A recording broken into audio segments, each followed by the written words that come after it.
les amis, j'espère que vous allez bien. Moi ça va. J'ai pas fait de petites vidéos samedi parce que c'est Roland Garros pour le moment et quand c'est Roland Garros, je lis pas donc voilà. Mais bon, voilà, Roland Garros c'est fini, on est lundi. Je vais quand même vous parler de toutes mes petites lectures que j'ai fait en 2 semaines. J'aurais quand même lu pas mal. J'ai lu pas mal. Pour commencer, je vais commencer avec les graphiques, comme ça sera fait. J'ai lu donc le tome 4 et le tome 5 de Dead, donc Star à domicile et Amour, gloire et corvée de Nob, donc chez Dupuis, comme d'habitude. J'ai super bien aimé. Je vais faire un post Insta complet sur les 5 premiers tomes. Parce que franchement, je vais pas les différencier parce que ça va être trop compliqué, mais franchement j'aime vraiment bien les dessins, c'est super marrant. Donc c'est toujours cette histoire de ce père célibataire avec ses 4 filles, donc Panda, Ondine, j'ai oublié, bébé Bérénice, et elle c'est... J'ai oublié. Roxane. Je ne sais pas pourquoi celle-là je ne la retiens jamais. Et donc ils sont de 4 mères différentes et c'est un papa célibataire donc qui s'occupe de ses filles et qui voudrait être acteur. Mais bon, sa carrière ne décolle pas du tout. Il fait plutôt du style des publicités ou juste simplement... dans les supermarchés, là, faire les trucs et tout. Mais alors ici, ben, on parle de sa vie de tous les jours, de ses corvées, de ses petits conflits, de la vie, quoi, de tous les jours. Et là, jusqu'à maintenant, donc, il s'occupe de ses filles, surtout en particulier. Maintenant, il veut toujours être séducteur et donc avoir quelqu'un. Et là, pour le moment, il sort avec quelqu'un. Donc, dans le tome 5, il commence à sortir avec quelqu'un. Dans le tome 4, ça commence, puis dans le tome 5... Et il veut pas trop dire comme quoi il sort avec quelqu'un parce que voilà, il a déjà eu 4 femmes différentes, 4 filles, donc enfin bref. Mais c'est comme il dit, il veut pas un enfant en plus et enfin voilà, il veut pas spécialement se marier quoi. Donc c'est assez comique parce que bon, il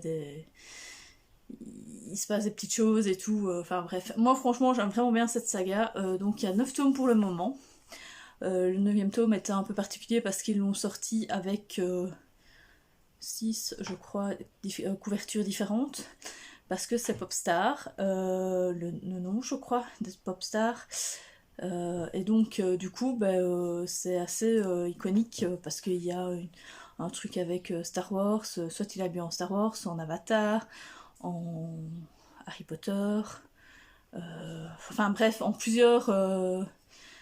en truc hyper culte, enfin bref, voilà quoi.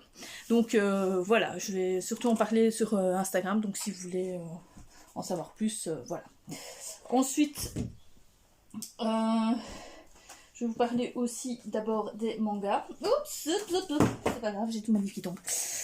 J'ai continué ma saga Moriarty, le tome 9 et le tome 10, donc de Ryosuke Takushi et de Hikaru Miyashi, donc c'est Kana. Je peux pas vraiment... En fait, le problème c'est que je peux vous parler de l'histoire, mais en même temps, ça va vous spoiler toute la saga, en fait. Parce que c'est pas toujours des enquêtes. Ici, c'est une suite réelle à ce qui se passe déjà avant. Et donc voilà, maintenant, il y a souvent des enquêtes qui se terminent, mais voilà, quoi. C'est pas toujours. Des fois, c'est sur 2 ou 3 tomes. Ici, il y a donc... le clan Moriarty avec James Bond, parce que c'est James Bond, donc on l'apprend plutôt dans plusieurs tomes avant. Ici c'est un de leurs amis, je ne sais plus comment il s'appelle, j'ai oublié, enfin bref, je l'ai peut-être là, c'est Fred.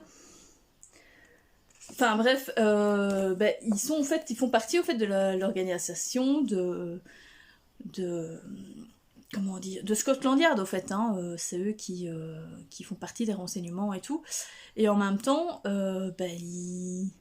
ils font la loi pour les méchants aristocrates, en fait ils voudraient bien changer le monde réellement, et donc leur ennemi c'est pas que Sherlock Holmes quoi, il y a d'autres ennemis, et donc c'était vraiment pas mal, j'aime vraiment bien, j'aime toujours bien les dessins.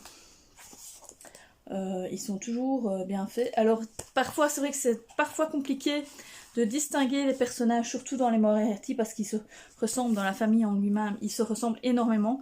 Mais sinon, comme ils parlent, ils disent quand ils se parlent, ils disent leur prénom, ça va quoi, ça, on se perd pas de trop quoi.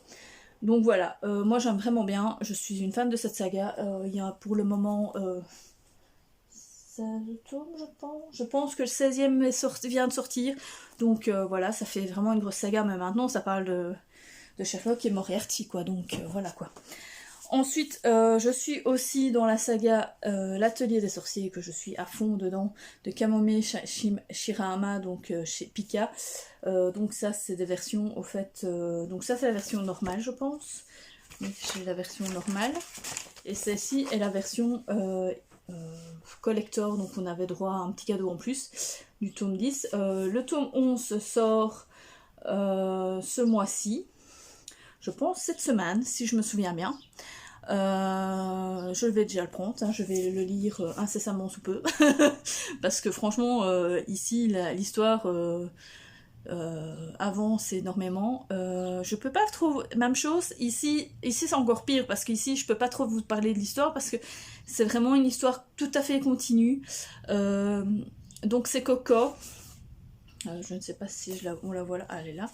Coco, donc ici, qui elle est devenue au fait sorcière sans s'en rendre compte. Elle ne savait pas qu'elle pourrait l'être. Elle avait toujours rêvé de l'être et puis elle a fait quelque chose qu'il ne fallait pas. Un sort interdit. Et donc du coup, elle a été prise en charge par Keffrey. Et de là, il l'a prise au fait en charge et dans son école, au fait, pour lui apprendre à faire des sorts. Et ici, les sorts, pour faire des sorts, il faut, comme vous voyez, il faut faire des cercles et dessiner dedans. Et chaque dessin a une symbolique très particulière. Enfin bref, ce soit de l'eau, de la terre, enfin bref. C'est vraiment très intéressant, c'est super intéressant, c'est super marrant. Enfin marrant, non, c'est très intriguant. On parle aussi d'handicap et tout. Pourquoi eux, ils pourraient les aider à handicaper, par exemple. Mais c'est pas... Enfin, ils vont les aider, mais d'une certaine manière. Mais voilà, il faut pas utiliser la magie... il faut utiliser la magie d'une certaine manière, au fait. Et pas donner trop de privilèges aux gens qui n'ont pas la magie, parce que sinon... ça va rendre de conflits où ça va... les gens vont en vouloir trop en fait aux sorciers. Donc voilà. Enfin, c'est assez particulier comme histoire. Franchement, j'aime vraiment bien. C'est hyper intéressant à faire. Ici, ils sont dans une... ils vont participer au fait à la fête de la nuit d'argent. Donc c'est une fête qui se fait près du château où... où c'est près d'un château qui englobe en fait qui est au centre, je pense, de tous les mondes. Et là, il va y avoir il y a une conférence, on va dire ça comme ça, enfin pas une conférence, mais un rassemblement en fait de tous les hauts dignitaires de chaque pays. Et en même temps de celui des sorciers. Et les sorciers doivent donner... Enfin, ils vont pas prêter allégeance, mais ils vont leur dire que oui, on va tout faire pour que vous ayez des récoltes, que la vie se passe facilement, qu'il n'y ait pas de pauvres, enfin bref, que sans problème vous allez avoir à manger et à boire sans problème, qu'il ne va pas y avoir de sécheresse et des trucs comme ça, qu'il ne va pas avoir de tempête et des trucs dans le style. Donc on va essayer de vous aider pour ce qui est des catastrophes naturelles, mais pas dans votre vie quotidienne, quoi. Et donc ici, pendant cette fête, les sorciers, au fait, donnent leurs dernières inventions, montrent leurs dernières inventions, mais qui, comme je vous ai dit, ne peuvent pas être trop exceptionnelles pour les gens, en fait. Donc voilà, c'est assez particulier, c'est très... ouais, c'est assez particulier comme saga. Je pense que si, je pense que tout le monde pourrait aimer, mais bon, maintenant c'est fort. C'est fort. Il y a quand même pas mal de messages cachés dans cette histoire, donc voilà. Je vais d'ailleurs, je pense, les relire tous, parce que j'ai oublié pas mal de choses en fait. Enfin bref, franchement, allez-y, c'est une belle saga. Ensuite, j'ai lu Ils étaient 7 de C.A. Larmer au Cherche Midi. J'ai adoré. C'est un cozy mystery qui est à la sauce australienne, mais vous disiez ça comme si c'était Agatha Christie, au fait. Donc ici, c'est l'histoire donc de deux sœurs dont Alicia veut faire partie au fait d'un club, le club des amateurs de romans policiers. Donc elle fait une lettre dans un journal, je pense, et elle demande à ceux qui seraient intéressés, et donc elle reprend 6 personnes. Elle va recevoir des lettres et elle va choisir parmi ces lettres 6 personnes pour former ce club avec des règles bien particulières dans le sens où on peut manger quand on veut, on peut boire comme on veut, enfin bref, on va chacun l'un après l'autre et tout, mais on n'a pas de règles strictes. Enfin voilà, tout ce qui est intéressant, c'est qu'ici on va ne lire que des policiers. Donc voilà, c'était ça le check, et pendant ce temps-là, bien il va y avoir une disparition et un meurtre. Et alors, du coup, au lieu que ça soit la police qui fasse enquête, enfin ils font l'enquête, hein, c'est pas ça, mais du coup, elle va mener l'enquête avec son petit club d'amateurs de romans policiers, et elle va comprendre tout ce qui se passe. Enfin bref, c'est assez particulier, ça fait un peu passer à un peu entre... C'est un mélange entre Miss Marple et Hercule Poirot. En plus, on fait énormément référence à ces deux personnages dans ce livre parce que on leur donne les petites cellules grises, enfin tu vois, enfin il y a des petites références comme ça à chaque fois dans le livre par rapport à ça. Et d'ailleurs le titre en lui-même est déjà une référence vu qu'il fait référence au fait aux 10 petits... Enfin, ils étaient 10 quoi pour le nouveau titre. Et donc voilà, donc ici, Met, ils étaient 7, donc voilà. Enfin, franchement, j'ai vraiment bien aimé, j'ai vraiment adoré, j'ai hâte de lire la suite. Le prochain tome sort en août, donc il sera vite lu, et ce sera le crime du SS Orient, donc par rapport au crime de l'Orient Express, hein, donc voilà. On va voir ce que ça va donner, dès qu'il sort, c'est sûr, je pense que je le lis, et je vous en parle. Donc voilà. Ensuite, une autre saga, un autre livre que j'ai adoré, c'était Une seule élue au monde de Cander Blake, donc le deuxième tome de la nouvelle, enfin de la saga, on va dire, de Buffy contre les vampires, mais qui est sans Buffy, enfin bref, de la suite de Buffy, mais ouais, pour le moment, il n'y a pas Buffy, on ne sait pas si elle viendra ou pas, enfin bref. Donc l'histoire, c'est que... toutes les tueuses sont disparues, on ne sait pas si elles sont mortes ou pas, elles ont disparu, mais on ne sait pas tout ça, et en même temps, donc du coup, il y a eu une seule élue qui est arrivée, et c'est la fille de Willow, je ne sais plus son nom maintenant, j'ai oublié. Ah, j'ai oublié son nom. Frankie, je pense, oui c'est Frankie, qui est au fait une sorcière et qui est née, entre guillemets, avec les pouvoirs au fait de la faux. Et donc elle est tueuse et en même temps sorcière. Donc voilà. Et ici on part dans le deuxième tome. Je ne m'attendais pas du tout à ce revivement de... Enfin à cette face... Enfin, je ne m'attendais pas à ce que l'autrice aille dans cette direction en fait. Mais alors absolument pas. J'étais totalement embarquée dans l'histoire, complètement partie dedans, j'ai vraiment adoré, j'ai qu'une hâte, suivre le prochain tome, je suppose qu'il sortira l'année prochaine à la même période, hein, donc, parce qu'il venait de sortir, j'ai fait un aussitôt reçu, aussitôt lu quasiment, j'ai juste fini mon livre que j'étais en train de lire, mais direct j'ai lu celui-là après, enfin franchement... l'écriture, on a vraiment l'impression, pour ceux qui ont adoré Buffy, qui sont extrêmement fans de cette saga, de cette série télé, franchement, foncez, lisez-le, ça fait vraiment, vous avez vraiment l'impression de retomber dans un épisode de Buffy, quoi. Il y a tous les codes de cette série, l'humour de Spike qui est toujours là, toutes les petites interrogations des adolescentes par rapport, et ici maintenant par rapport à l'écologie en même temps, donc encore un trait comme toujours hein, de Buffy, c'est que on part dans la nouveauté, hein, parce que Buffy c'était une série qui a révolutionné dans le sens que elle a apporté plein de nouvelles thématiques à chaque quasiment soit sur la longueur, sur la durée de la série, soit sur chaque épisode. Donc franchement, moi je suis une fraise fan de cette saga, de cette série télé, et j'ai qu'une hâte. La suite. C'est hélas une trilogie. Donc on saura de quoi au tome prochain. Donc voilà. Mais je vous dirai pas quoi. Hein. Vous parlerez si c'est toujours aussi bien, mais je vous dirai pas quoi. Voilà. Ensuite, j'ai fait tomber mes livres, désolé. J'ai encore lu une autre saga. Oui, forcément, j'ai lu pas mal de sagas ce mois-ci. Enfin, j'ai continué pas mal de sagas ce mois-ci. J'ai lu donc le tome 2 de Strom, Les Portails d'Outre-temps, donc de Emmanuel et Benoît de Saint-Chamas, chez PKJ. Donc c'est des livres que le premier tome, donc je vous avais parlé, que j'avais reçu gratuitement à l'achat de plusieurs livres. À une foire du livre il y a quelques années. Je m'attendais pas du tout à ça, en fait. C'est génial. C'est un livre d'aventure. Bon, ici, c'est de la science-fiction parce que on parle de portail d'outre-temps. Donc, ils voyagent dans le temps. Je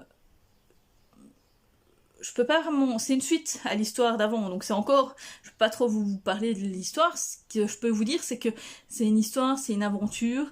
On va voyager dans le temps, au temps des pharaons. Qu'il y a plein de péripéties.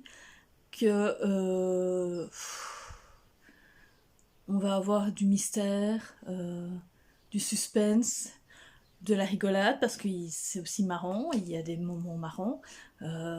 Mais en même temps, il y a de l'intrigue, enfin bref, c'est hyper intéressant. Je vais pas dire que c'est Harry Potter, parce que ça rien ne vaut Harry Potter, mais franchement, c'est une saga, c'est une trilogie, elle est géniale, quoi. Franchement, je ne m'attendais pas du tout à ça. Ça se lit tout seul,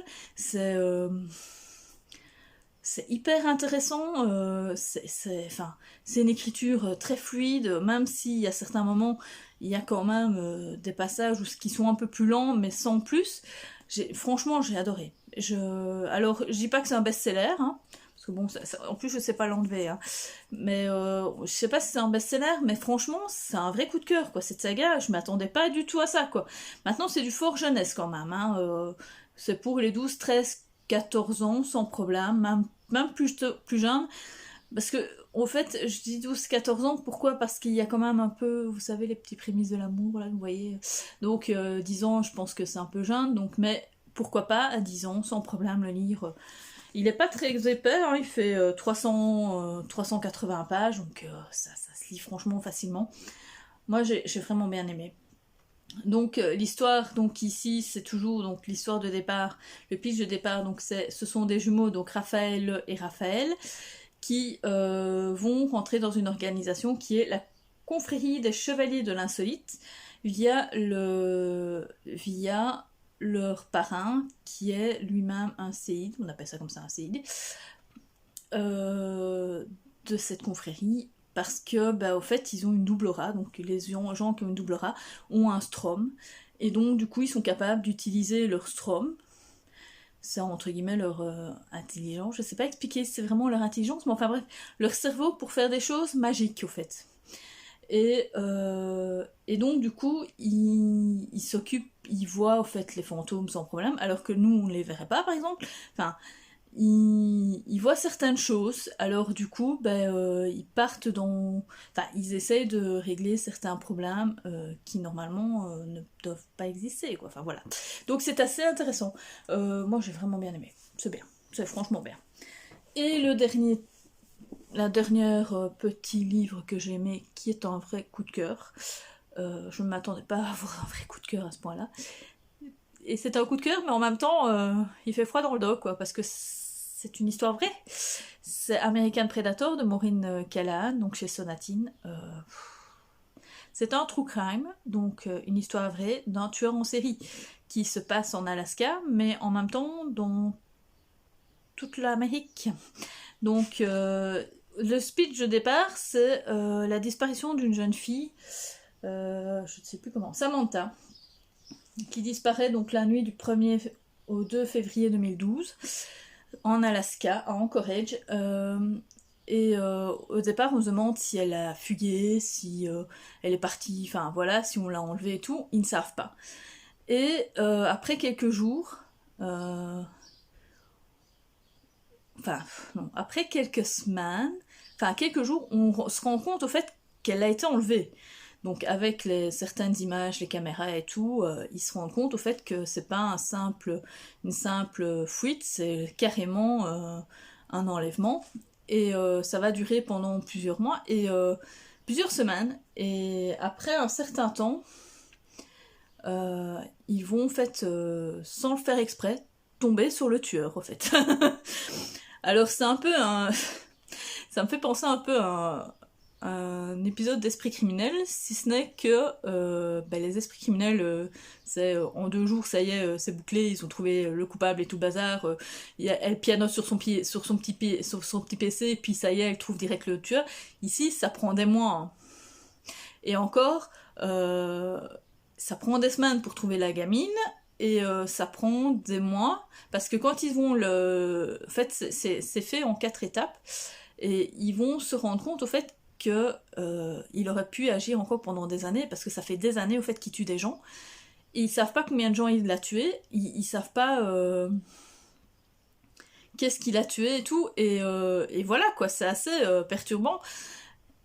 Et enfin franchement, alors c'est écrit d'une manière assez un peu livre intime, dans le sens où, enfin non, pas vraiment livre intime, enfin livre intime dans le sens où c'est écrit d'une manière chronologique, donc chaque jour il se passe quelque chose. On a le point de vue au fait du FBI, de la police, du tueur, hein, parce que quand il se fait arrêter, le tueur parle, hein, enfin de tous les interrogatoires et tout, et puis en même temps c'est très...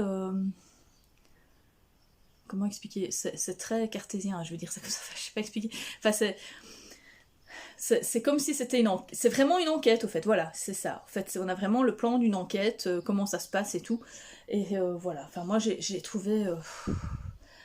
franchement, j'ai adoré quoi. Mais ça fait froid dans le dos quoi, parce que on se dit putain ça existe et on s'en rend même pas compte. Enfin je veux dire, s'il ne l'avait pas arrêté, il aurait pu continuer pendant des années, quoi. Donc voilà, quoi. Et ça a été... c'est une histoire qui a pris du temps avant que on la sorte, parce que ils ne savent pas tout, en fait. Même encore maintenant, je pense qu'ils sont... Enfin, voilà. Enfin, je peux pas vous en dire plus, parce que voilà, je vais vous spoiler toute l'histoire, mais enfin... Maintenant, bon, c'est en tout cas... Vous dites en lisant le livre, c'est un esprit criminel, mais qui dure longtemps. Mais ça se lit à une vitesse phénoménale. Il fait que 350 pages. C'est écrit pas très... C'est écrit petit, mais sans plus, quoi. C'est pas non plus... C'est écrit en 4 parties. Il y a 4 parties qui se jouent dans ce livre. Franchement... il fait froid dans le dos, mais il est génial. Enfin, franchement, c'est hyper intéressant à savoir comment une enquête se... Parce que c'est ça aussi, c'est... le fil conducteur, enfin oui, c'est l'enquête en elle-même en fait, et c'est super intéressant de savoir comment, au fait, on se rend compte que le FBI, des fois, ils sont complètement à la masse, quoi. Ils réfléchissent pas à certaines choses, enfin, quand on regarde un épisode d'Esprit criminel, on se dit, bah oui, c'est logique, il faut voir ça et ça, et en même temps, eux, des fois, ils n'y pensent pas, quoi, enfin...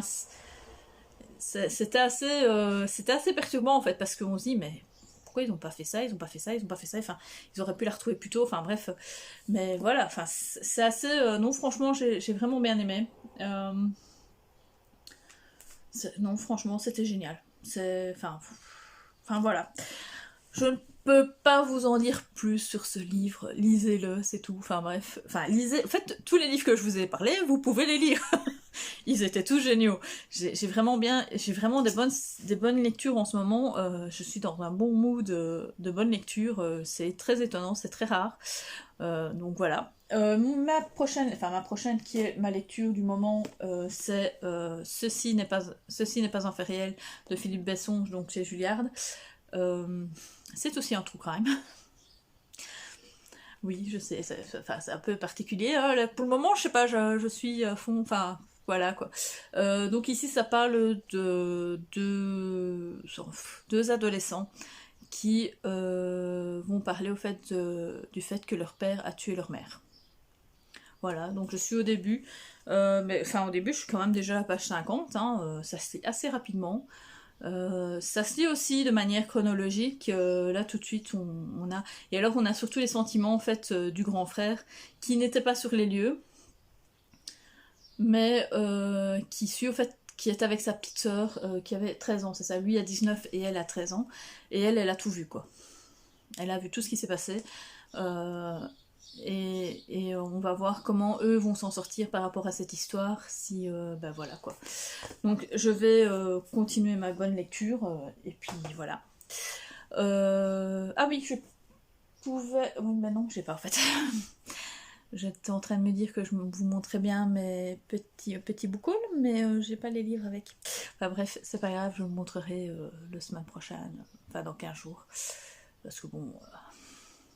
je n'ai pas acheté grand chose au mois de mai, hein, donc je n'ai acheté que... je n'ai acheté au fait que le Buffy et un livre sur s'il y a la vie en dehors de la Terre, un livre scientifique, mais qui en même temps, enfin c'est pas vraiment une fiction, mais qui est sur... c'est pas une fiction du tout, hein, c'est un truc vraiment...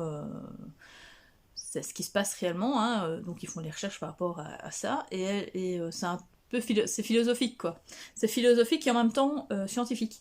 Et l'autre, je sais plus c'était quoi, j'ai pris un troisième livre, je sais plus ce que c'est. Enfin bref, je n'ai acheté que 3 livres, donc je le mettrai dans le book haul en même temps du mois de juin. Et au mois de juin, j'ai acheté quelques graphiques, parce que j'ai fait une petite razzia en graphique. Enfin bref. Bon, ben, j'espère que cette petite vidéo vous aura plu. Bien, si ce n'est pas encore fait, n'oubliez pas de vous liker, de vous abonner, de mettre un petit commentaire. Et puis, ben, je vous dis à plus dans une nouvelle vidéo.